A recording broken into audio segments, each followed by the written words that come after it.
Paunsa man ni sister nga sugod.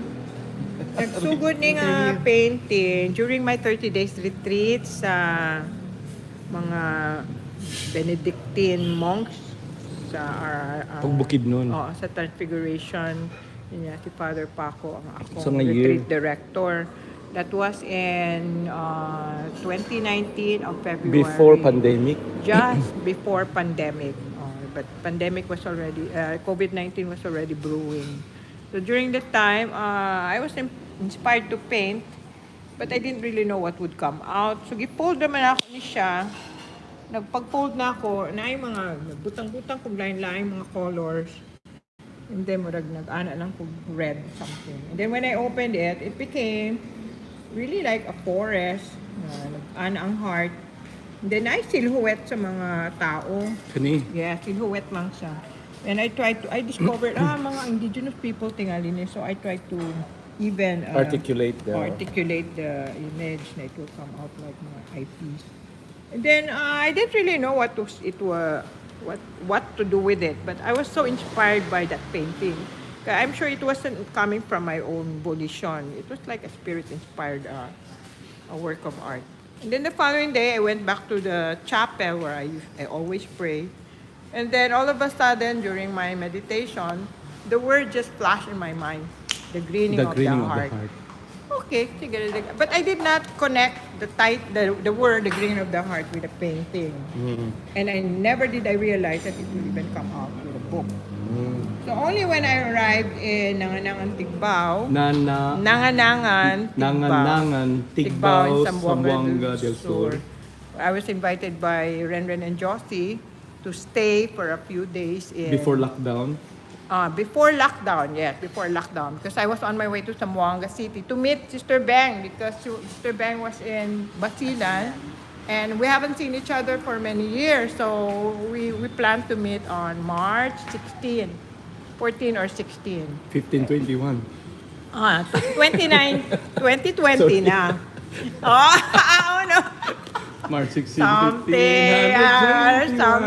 Okay. Connection with the Connection, past. no? Okay, Wow. salamat na. Wow. March 16, 20. Okay, so on that, I went up to Nanganangan March 11. They invited me, said, you still have a few days before March 16. So, sige. I went up there, brought my backpack, and then when I arrived there, I was so amazed with the place, so beautiful, far beyond my imagination.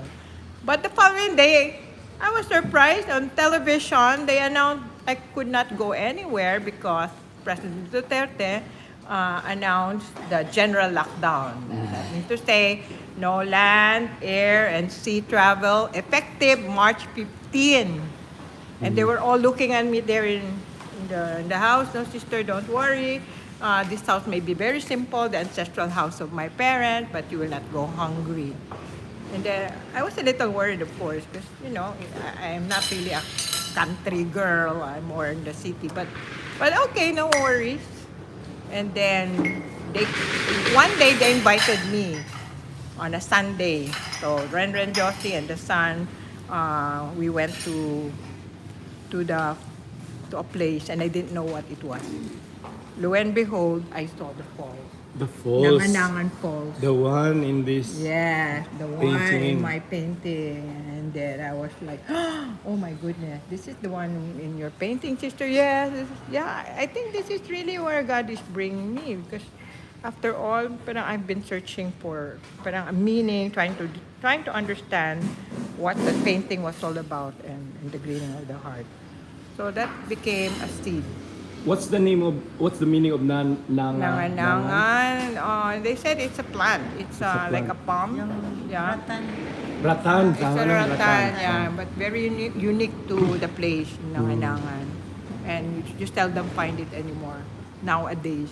They still have there, but I think it has to be reproduced because I know in the thick of the forest I saw one, but it's no longer being propagated. So what tree is this one?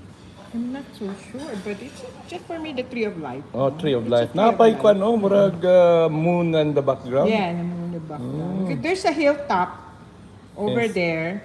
where you see a very beautiful panoramic view of the sunset. And even sunset is very beautiful there. And that's why the idea of Balaang Bungtod, the sacred hill, Balaang Bungtod. came to my mind. And so when I was there, eventually we came up with this non-profit organization, Balaang Bungtod Eco Sanctuary. And that became, until now, no, my mission and vision. It is a non-profit, non-stop Eco organization. Sanctuary Inc. So this is SEC registered. Yes, it is tech registered, May 12. Nangan, Tigbao, Zamboanga del Sur, 7843. So, yes. So that's my inspiration. so That you Balaang notice there's Bungtod. still a butterfly. Yes, The BB. butterfly is still very prominent. And then there's also the image of Our Lady of Guadalupe. Whoa! Because I am a devotee. I'm a devotee of Our Me Lady of too. Guadalupe. I have visited her place. In Sister Beng and Mexico. myself, we were able to visit her. I visited her 3 times. Wow. Yeah. I was so privileged to visit Our Lady of Guadalupe, right where the apparition happened in Tepeyac. Mexico, in Tepeyac. But it's already a very immense sanctuary where millions and millions of Mexicans and people from across the world go there for a pilgrimage. And it's really amazing how the tilma or the image itself has been preserved for hundreds of years already. So until now, people flock every December 12 to pay homage, no? To revere our Blessed Mother. And that's why until now, I wonder why. And then I realized that the Blessed Guadalupe is a morena. Yes. La Morenita. And she Yes. appeared to an indigenous person. Juan Diego. Juan Juan Diego, yeah, he appeared. She appeared to Juan Diego, who is Farmer. yes, an indigenous person in Mexico. And he felt that he wasn't worthy because he was not yet a Christian at the time. They were simple. They had their own faith, their indigenous culture and their belief. But the Blessed Mary appeared to him and begged him to put up a shrine in her honor. And he refused several times. But then she made a miracle through the tilma and the roses on this cold December morning. She asked him to gather roses where there should not have been roses because it was winter. And when he went there, he was so amazed with so many fresh, blooming, beautiful roses. And he gathered all of them in his cloak. And when he went to the bishop, I forgot the name, he begged the bishop to listen to the request of the Blessed Mother. And he asked for proof. And then when he opened, all the roses fell down on the floor. But the most amazing thing was to find the painting of Our Lady of Guadalupe enshrined in his tilma, the cloak. Yes. And so the bishop was so awed. He knelt down and said, yeah, this is really coming from our Blessed Mother. So I was wondering, so now the Blessed Mother also wants to be known as the Morenita, as the Blessed Virgin who is close to our indigenous brothers and sisters, someone whom our Subanans can relate with because she is morena. She's morena. She's not mestiza. And she appeared to an indigenous man who is now a saint, Yes. as declared a saint, San Juan Diego. So until now, I still carry that devotion. She's not so popular, but actually, if you look at the history, she is the secondary patroness of the Philippines. The celestial patroness, Patroness of the Philippines. until now. But she's not so popularly known. No? But it's there, and I pray and hope that one day her image will be enshrined. Is she the Statue. patron of this Balaang Bungtod or the Eco Sanctuary? Yeah, that's how we want it to happen. Ah, And I'm okay. still visualizing that one day there will be an image of her in that bungtod. She's not yet there, but I'm still visualizing it. So si Emma, they're also creating an Eco Sanctuary sa Basilan. Yeah. Hopefully, it will be understood nga si ang patroness is Our Lady of Guadalupe. Hopefully also. Hopefully, no. We don't know. Kuan ko no kanang medyo bias ko ba no? Gusto jud ko nga siya ba. Kabalo mo nga no. Anyway. Coming back from China, so I wanted to recall, I was now in Malate, I wanted to recall, when was I ordained deacon? Because I forgot the date. But I knew the circumstances that time, so I did research, nag-earthquake man to, when I blackout, etc. So research ko, so December 12. And then few days later, okay, Guadalupe di ay. Now I know also the message sa ako. Via indigenous, via farmers, via iya ko ginapabalik sa iya kay na focus naman ta sa mga philosophy, theology. Sa una sayang seminaryan na naman kay mga glories of Mary unya i-debatihon pa jud kana. Pero later on murag nara siya sa sideline na kumama devotee pero parang sa ako more on kuan ako social issues. Pero kabalo nako gamit niya ang farming indigenous para mabalik ko. Naitay connection. Tapos naapoy isa si Monsignor Ulricazzo. Wala may istorya, friend may kay close kay me. He's the parish priest rector of the cathedral now. Previously rector sa San Jose di Mindanao Seminary. Sa conversation namon ikaw kay St. Joseph ang only nga kanang marag painting o gamay nga kuan lang nga nadala nako when I moved from Manila to kuan. Daghan man ko lain pa dito pero kanira ko nadala. Nga murag nag-grow pod nagapaila pod si St. Joseph sa ako sa devotion ba. Insya ako pod rector ko diri sa San Jose pero later na biya lately na nga murag na po siya devotion. Kanya nakita po namo pareha po sa Our Lady of Guadalupe. Siya nakaadto na gani dito. Nakaadto siya. Nakaadto na siya sa Mexico. So, nagapaminaw ko nimo makadumdum po sa iya. I didn't know. Mo na bias kay kung nagpailan na gyud na siya. Siya gyud na patrones ani Eco Sanctuary. Tinuod yun. Yes. Pero wala pa gyud siya shrine. Siya po ang patrones na to sa Suba. Pero sa akong birthday last year, siya po na itong sa akong birthday last year, she arrived on August 22, 2024. August 22 is the Queenship of Mary. August 22. Last year, a friend of mine sent me an image, a beautiful statue of Our Lady of Guadalupe with angels, cherubim crowning her head. And it arrived just the night before, August 22, of the Queenship of Mary. Yes. And when I opened it, it was Our Lady of Guadalupe. Wow. And you know how the circumstances, how it was sent here. She just walked in a religious store, and then there was a sister telling her what they. And then she found that image. She said, "Oh, it just arrived like a day before. It's very new. It just arrived." Immediately she said, "Oh, this is for my friend Sister Marge in the Philippines." So she was already bargaining for it, and the sister surprisingly just gave it to her in a very cheap.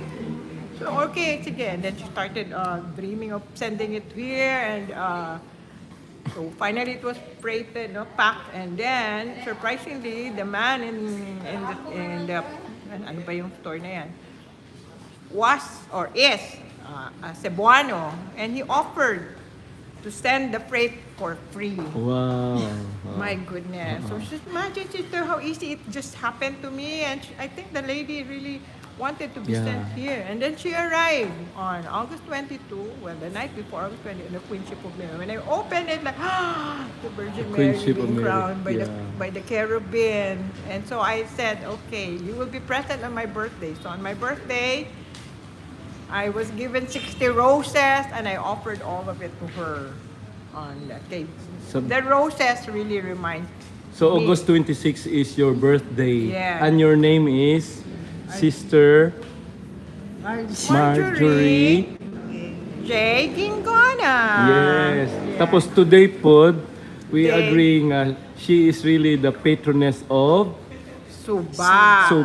Subanon upliftment of biodiversity and ancestry. And also the Balaang Buntod Eco Sanctuary. Paibawa na to si Emma. Oo. Ang patrons pa With Emma Apiel. Oo. Si Emma, actually, Emma Blessed akong tawag sa iya. Pero sa Emma ito, Delgado. Delgado. But she fell in Delgado. love also with Nanganangan. She was Yes, there. yes. She was even taking, she took a dip in the falls. Kami diba, we were Wow. sleeping, we were resting. Ah. She went down. She really took her massage there in the wow. waterfalls. Oo. And she was really frolicking there like a little girl with the two young people. She said, balik yun ko diri. Balik yun. Oh. Yeah, and I hope and pray you'll get the chance to Yes, yes. have our future meeting there. There's So a mahimo place po there. siyang murag pilgrimage site ni Our Lady of Guadalupe. O lagi. Envision na nato na, mabutang yun siya diha. Yes. Dapat tong image sa balay. Pero it's a small one. Sige lang, And then, oo. I have a landscaper friend, si Loloy. He actually makes a large size, larger than life-size statue. The one that you see there in the cathedral, the Blessed Mother, very tall. He does those kind of statue. And he went there to Nanganan and he said, Sister, she's not supposed to be a small one. It should be a larger than life image of her there on the hill. God, that's I have to ask permission from the bishop, and that because that is a religious shrine already, and this kind of things has to be under medyo you have to pass through protocols of the church within the diocese. Una gyud ka sa Queen Mananghid. Kung mao ba iyang gusto. Mo pod, no? Oo. But she's very patient kay karon sa Bison Valley Mission Station. There is a adoration chapel shrine being that was already built because there was a miracle of the host. The Sa host India? turned into there in Dison Valley where In which valley? Dison Valley here in Tigbao, just What's the name of the valley? Liston Valley, How do you spell it? Lison. Lison. So it's just a few miles or 15 kilometers. Unsa tell us about this miracle, Eucharistic miracle. The Eucharistic miracle happened many years back, and there was a simple alagad or lay minister who always gives the ministers the Communion, no? But while they were about to put back the remaining host, they were surprised that the host became red. No? Mm. So they didn't know what to do. So it turned out like blood. So they were afraid, so they kept it in secret, and they kept that secret for a long time. And they it was only, I cannot give you all the details, but it was only Father Greg, who is now the administrator of the mission station, who wanted really to do something about it. And so they consulted Father Belta, they consulted Monsignor Bishop Administrator Muad, and they went there, and then they agreed that we really have to continue studying this. Maybe this is really true. No? But this is a very simple, very difficult place. And so they said, they will not be inventing things. Wala sila magbuot lang. No? So I'm sure this must be very sacred, very holy. So just a few months back, they started putting an adoration chapel. And Bishop Tonet, the new bishop, will be blessing that place. And hopefully, people from the different places will come to that place to pray, because that for them is really a place of miracle. So now I know the Blessed Mary probably wants this one first to be recognized. And she's taking her time, because I was really hoping and praying your time of Bishop Bongs. Bishop Bongs said, I just continue what you're doing. That would be like secondary, promoting the Virgin Mary. And he was right.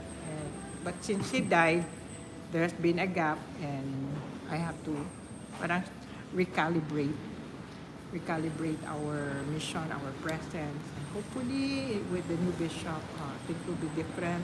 The cleaning of the hearts, advocacy and mission. Now with the subak, will even be propagated not only here in the diocese, but Basilan and other places.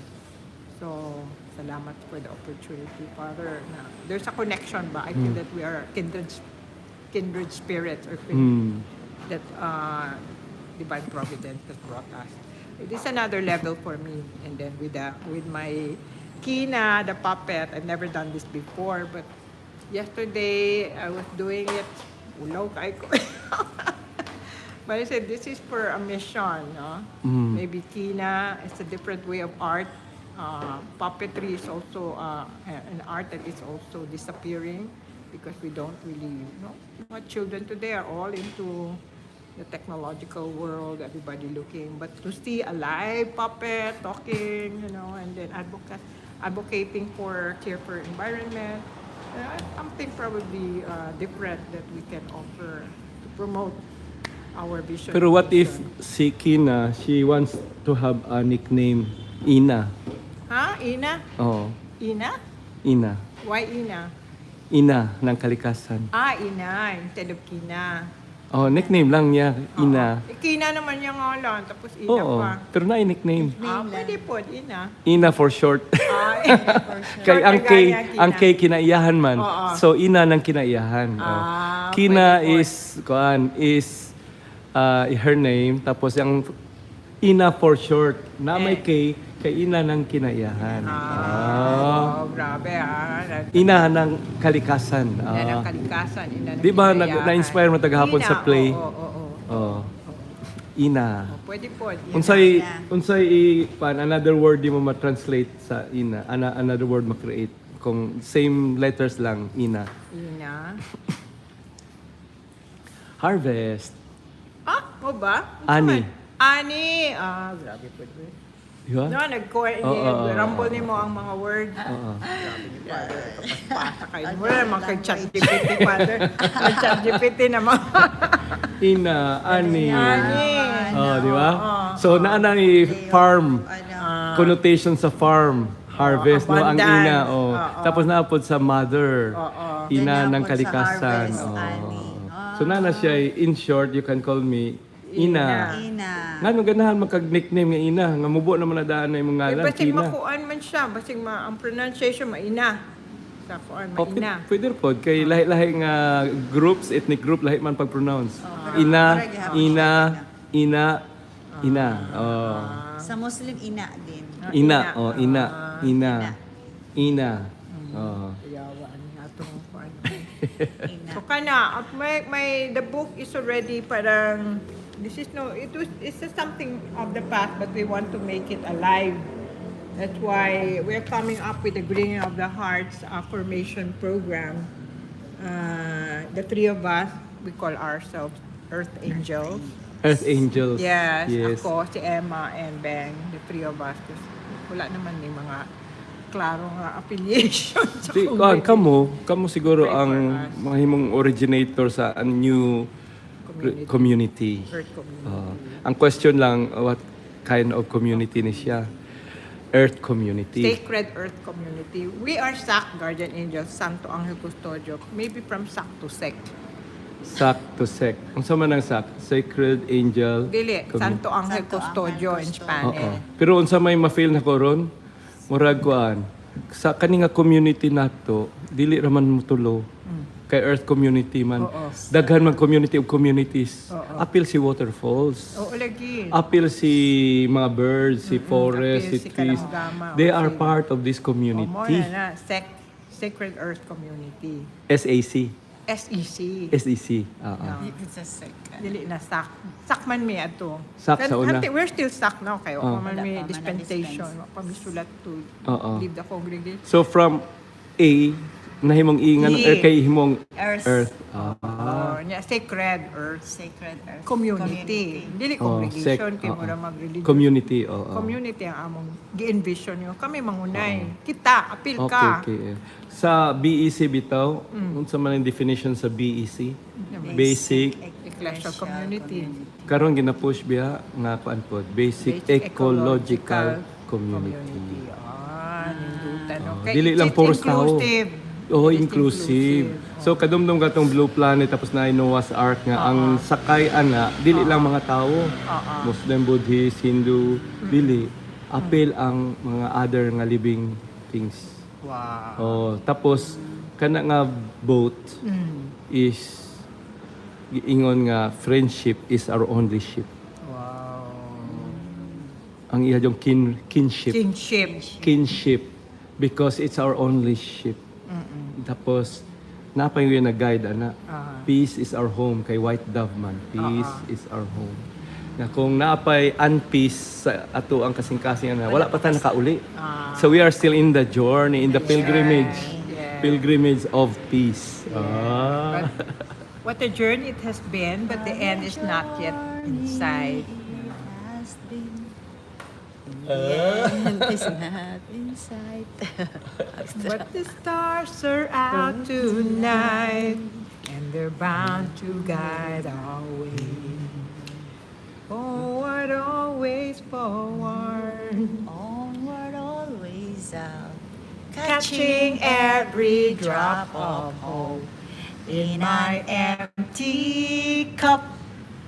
What a journey it has been. The end is not in sight, but the stars are out tonight, and they're bound to guide my way.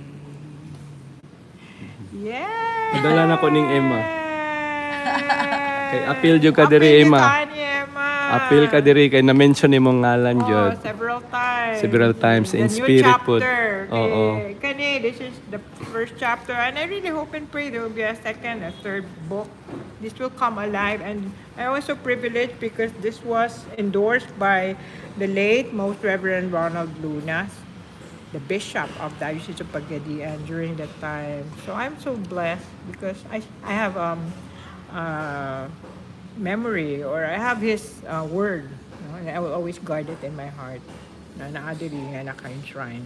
So I'm so thankful na gi-endorse niya ning a book. So I hope this book will not be gamay na lang. I have only a few copies left, probably 20 copies, the last few copies. But I Kung- still hope and pray. Kung i-republish ka, yung kana unsa tawag Oh, republish. we have to Na- pay again, oh, raise the possibly. needed fund, and then probably edit. Oh. na mag-check Kabalo naman more. punta kung kuan jud kung maabot na pun time nga magpa-publish siya, republish kay maabot mo yung funds. Ah, Di ba? grabe ah. Grabe no. Okay, Hebrews 11:1. Oh, 11:1. Mark 11:24. Memorize mo dahil. Memorize it. Wow. Madaon man min duha ni Ben. Oh. Very at the end. Siguro off the record kami duha. Kuan gyud mi. Off the record. Off the record.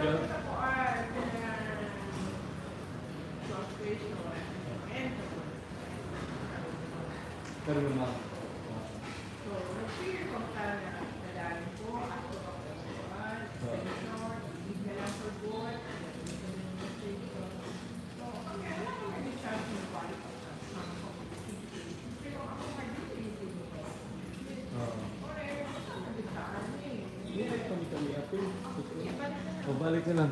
Pinindot mo kayo ng story. Oh, lagi. So actually, we are at the point of parang we love the congregation. Until now, I always say I'm a guardian angel sister. I never hide my identity until this very day. But you know, I have only until August 31 to say, okay, time stop. I have to leave the congregation because claustration time is over. But I can ask for extension sa dicastery sa Vatican to prolong, no? Ask for proroga extension. Or just write a letter leaving the congregation. And I told myself, well, sayang man po nyo. I never thought of leaving the congregation. It's just that I believe that my mission is here in the Philippines. Especially now with the call for creation, care for creation, and then Subanon. Kusog na kaayo nga akong mission. But to leave the country, wala na nasa ako. So nako ani nga stage, leaving or just asking for extension. And then the other few days ago, two of our sisters who have been here in the Philippines, they were begging us, no, don't leave. Try your best to continue. But no, the decision is not coming from us. It's the general team who is deciding our fate. Well, what if you don't write what if you don't write yet? Kung pwede po tingali, no? Dili lang sa kumusulat and then wait until I do not know when I am allowed not to write. So I'm sure that the general will be running after me. But these 5 years, there was no clear accompaniment after all. No? So, but even Bishop would like to clarify my status here in the diocese because I think he believed that I am also able to contribute here in my own unique way. So I'm in that point, and then it's either I really just write a letter to say goodbye, or I'm still thinking, sige, one last hurrah, write a letter asking for extension, and then the probably Vatican will consider, but the risk will probably that the general team will not recommend me or recommend us in a favorable way for whatever reason.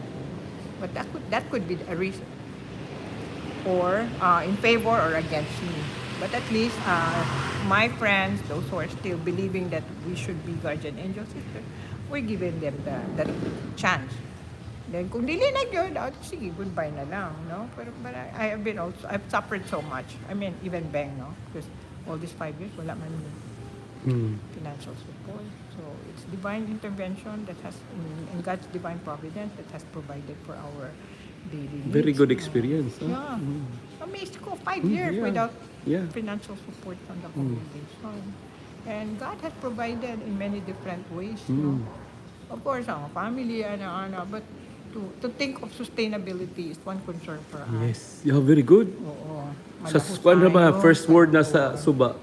Oo. More na Father. Oh, And we're not i-appeal yun na getting- sa atong kwan, Oo, sa atong we're not mga getting pamalandong. Oh, younger. yes, Wala yes, yes. man. More na ako, sometimes I envy congregation. They're so settled here. They have their ministry well provided by the congregation. The bishop and the diocese provide for them. They do their job. And I'm doing work without monetary compensation. But I'm happy with what I am doing. And I'm not also tied, no? So I just go with the flow just to get my way. O hatag retreat diri, hatag retreat dito, hatag workshop diri. So I get by, and if I'm staying here, thank you to God. No, wala man, they don't really charge me for that. No, so this is like my home when I'm in Pagadian. When I'm up there in the bukid, napod way dito, no, kami. So this is my life, and I hope and pray na in God's time. Nindot nga life. Indot day, no? I Nindot. realize. And then na ako earth home nga gituko diri. Wa pa na human. Oo. And hope i-visualize lang nato para na human na. Kaya inaapod mi murag nest in the city. Earth home. Earth home. Pero balay siya concrete house.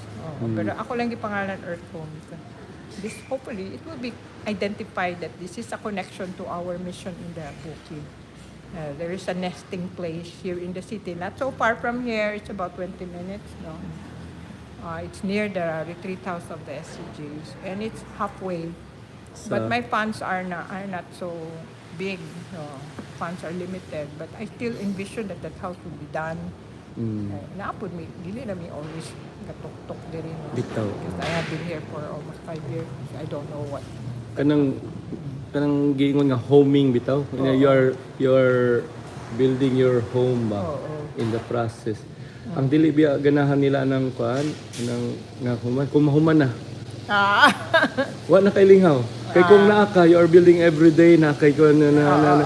So pero pani siya nga couple na sila sa, let's say, off-grid. So dili katong palit og semento yun ang dili kuan unsa ilang kuan nga gikan sa nature yun. So na creative kay ilang balay ba na nanghimo every day nasa lagi na in the journey.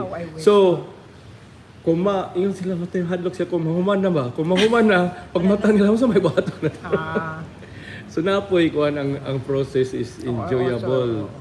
Part of the enjoyment ang process of building a home or homing, no? Earth home. It's there. Dili man siya earth na pero balay siya concrete.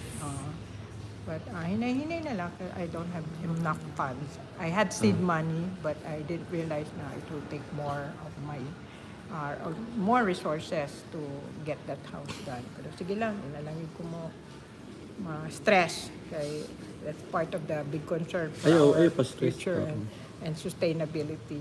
Yes, kay kuan man na common experience mo na sa atong mga sa mga marginalized people, no?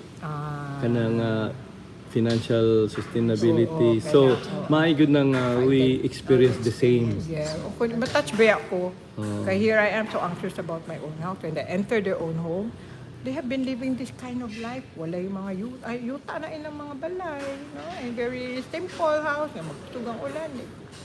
Murag makuan ko maulaw ko gani ko. Gani, oh. So Ulaw they are ko karon, no, ulaw ko karon. they are evangelizing you. Yeah, naulaw Like ko karon. Uy, system murag dako man imong balay.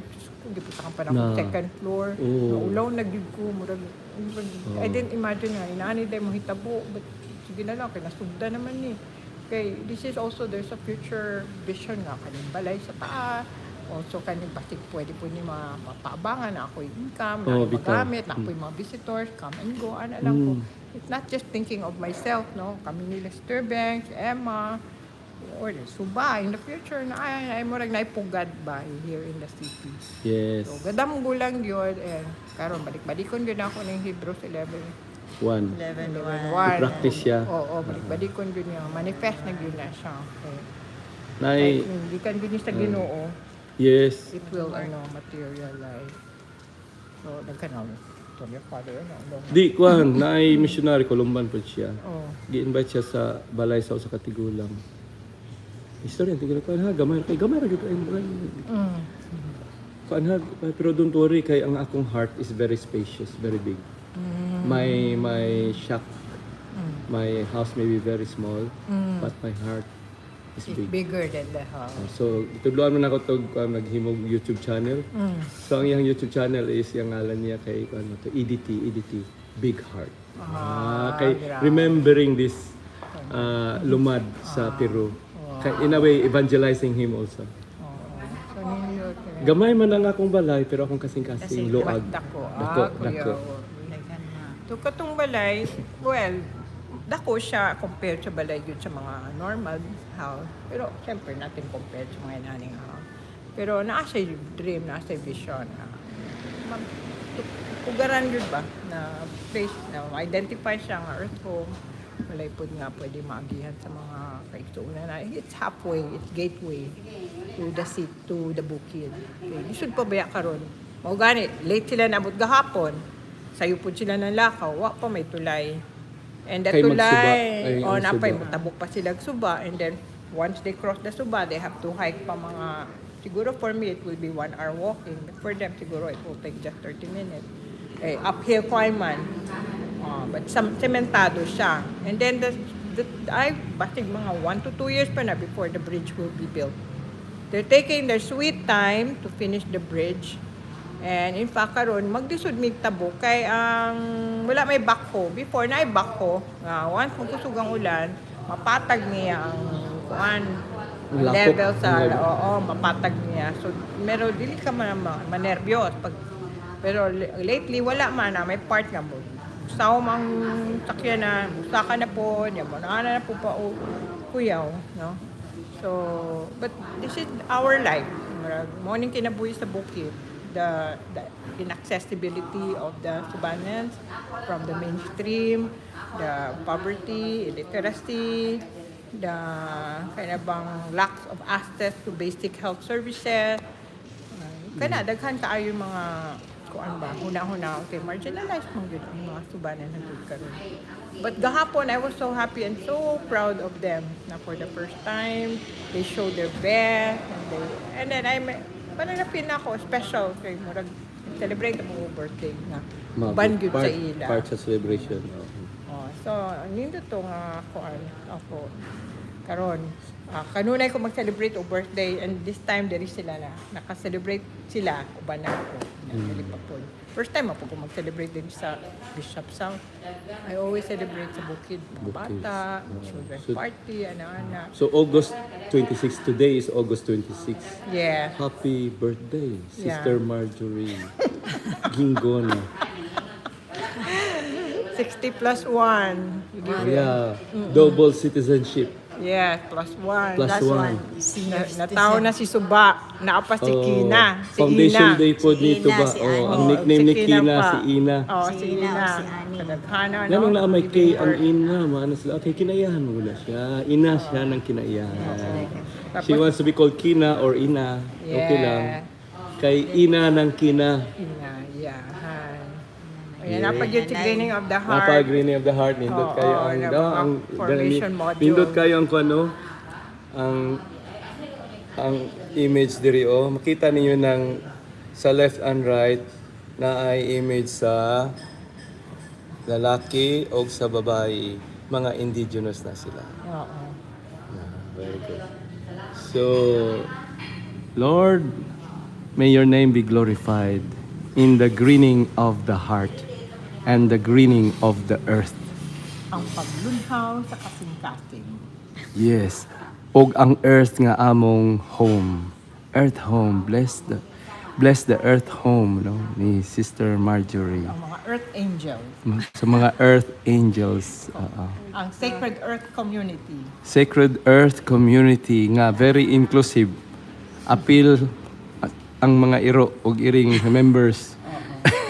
And then with the divine intercession of our Blessed Mother Mary, Our Lady of Guadalupe. Yes. Nindo no? Inahan sa kinaiyahan. Inahan sa kinaiyahan, inahan sa mga lumad, inahan sa mga kabukiran, inahan sa green earth. Wow, kaayo. Salamat. So, hangtod sunod na po para kay imuhan ni. Taas sa kayo. Okay na. Salamat po, Sister Marjorie. Happy Salamat birthday! kayo, Father. What a very Sister memorable Beng. birthday celebration. So kung naay gusto mo bisita nimo, Sister, paunsa man sila maka-meet ninyo? Just get in touch here in the Bishop's house in Pagadian City. Yes, this is where I always have my home base when I'm in the city. Or you can look for me in Facebook, Marjorie Guingona.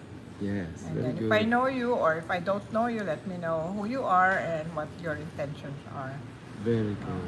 So I will be very happy and grateful for us to get to know each other. Yes.